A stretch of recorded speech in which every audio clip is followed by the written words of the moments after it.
Thank you for joining us for All Things Real Estate. Now here are your hosts, Brad Avergon and Gary Kelly. Hi, this is Gary Kelly with Lamakia Realty, and I am joined as always by the orangish looking, if you're on video,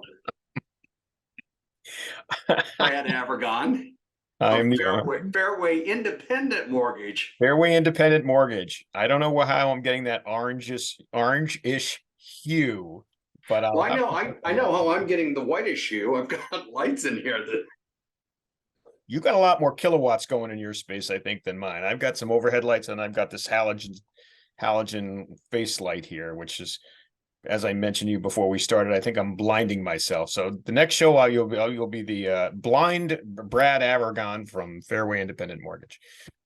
So what's going on, Gary? Well, I want to ask our viewers, listeners, how they consume our content. Because it's become apparent to me that WCRN didn't download our last show. We record the show with Zoom and we send it to them on with a product called WeTransfer, and it doesn't look like they downloaded it. So I'm not sure if anyone's listening to us on WCRN anymore. But the other options are WMCT, Marlboro Community Television, or somewhere on the internet, Facebook, Twitter, YouTube, that kind of stuff. And the other thing is, if someone would text me at 508-733-6005, if they're looking for an old school calendar with the months and stuff, they ask for that and send me their address. I can make sure that they get a copy of that too. That's a very thoughtful present to give our listeners and viewers, Gary. Well, I think it's important to give our listeners calendars, since it's not a video sensitive device. Anyway, Brad. Gary. I want you to think about what's going on in the world right now. Seems like there are a lot of people, at least when it comes to the real estate space, that are in a funk, just in a bad space. And I'm not sure that that's completely correct right now. I want to spend some time and talk about that. Yeah, it's it's interesting, Gary. There's a lot of there are buyers that are out there that are looking, but there's a lot of people that, they're nervous, they're concerned, they're just not, I don't know, they're not feeling that Christmas spirit, Gary. They're not feeling that holiday spirit. What do you think? By the way, I do want to make sure before we finish the show and run out of time that we wish everyone a Merry Christmas, Happy Hanukkah, Happy Kwanzaa, wonderful Festivus. And I'm sure that there's another dozen holidays that I'm missing, and that's not my intent.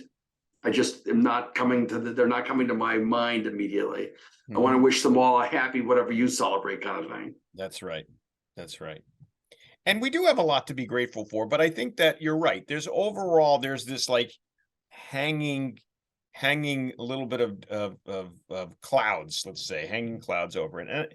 And I think some of that comes from the media. If you listen to the radio, I mean, we try to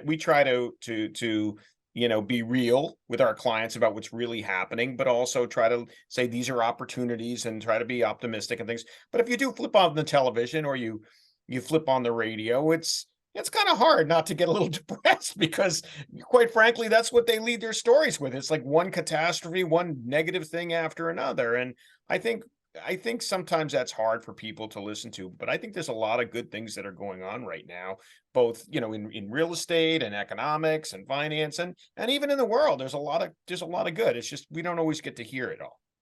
Well, I think one of the things that's happening in real estate is that there's a perception that says sellers aren't selling.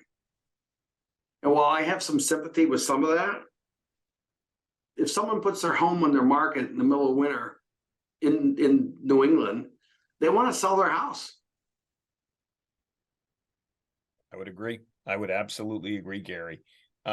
Clearly, if you're putting your home on the market in the holidays, you're serious because you could have people kind of walking through, and if it's raining, it doesn't matter. They're still walking through, and you want to sell your home, right? You're motivated to sell your home. And the other reason I think that sellers are serious is that, they are looking at some of the values for homes that have closed recently, and they're recognizing that, yeah, now may be a good time to sell your home. You can get a good, value of it, for the property, and the chances of it having a place to be able to move to Right. are also looking a little bit better too than they were 6 months or a year ago, right? And that's a key thing, if I'm not mistaken, for people listing their homes, is it not?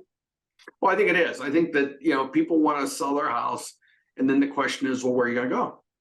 And if they have that house on the Cape or a place down in Florida or something that they can go to, that is a much easier discussion. But if they're going to look to do a buy sell, that's a far more challenging item right now.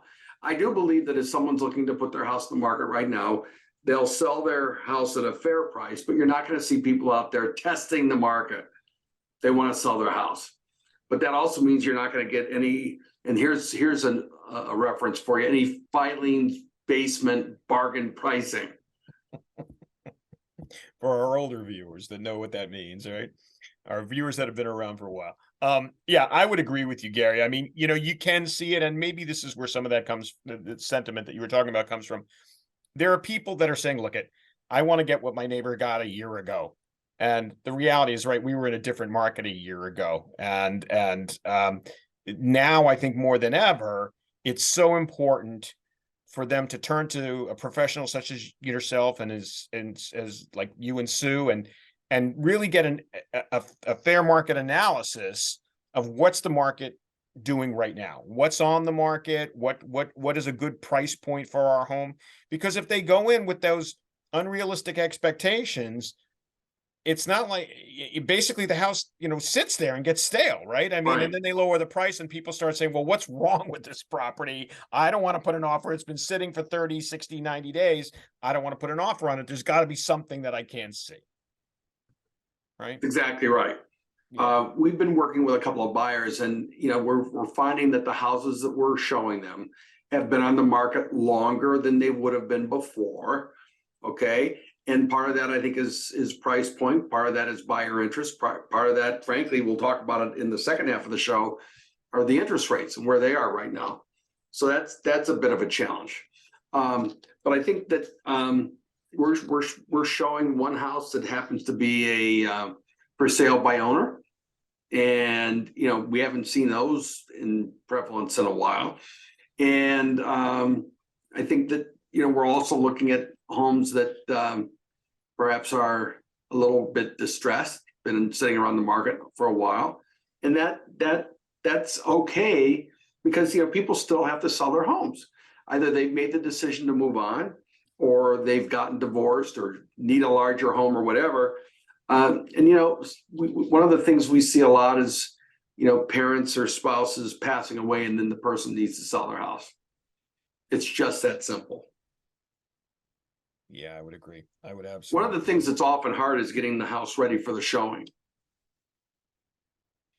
Think about the stuff that you've accumulated since you bought your home. I'm gonna take a really unfair shot at you. And I'm gonna say, I'm looking over your right shoulder. And I'm seeing, what shoulder, Gary? but that's all stuff that's accumulated and has found a home in your basement office on the top shelf of an office unit. Right. And the truth is, if you look around my office, you see the same stuff. Right. Okay, exactly the same.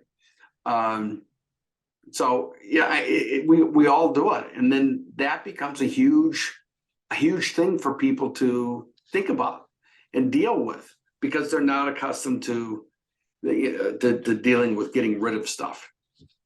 Right. Yeah, I think you're right. I mean, where do you put the stuff you have to get rid of, right? You have to, either have storage space that you can rent temporarily, or get a container or something, because either that, or if you're smart, which I'm not, if you're smart, you get rid of it, right? You periodically purge and get rid of stuff that you're not touching and you won't touch. But there are other things that you want to keep, photo albums, which should have been digitized years ago, right? So you don't have photo albums, but you still have photo albums.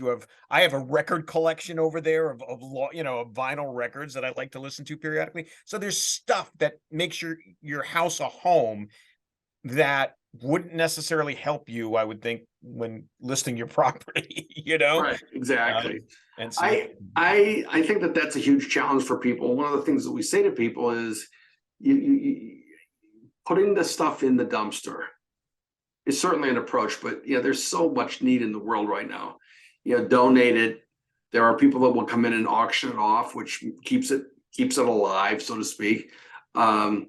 It is hard. I gave my LP vinyl record collection to Sue's son Ben, and he will play it every once in a while, and that's all good. But at the same time, if I hear that he's doing something with it, there's a part of me that says, "What are you doing?"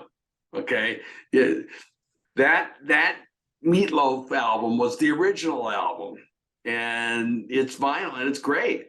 So, and let's transition now, Brad, and go to the second half of the show. We'll catch you on the other side. sounds good. Stay tuned. More All Things Real Estate coming right up.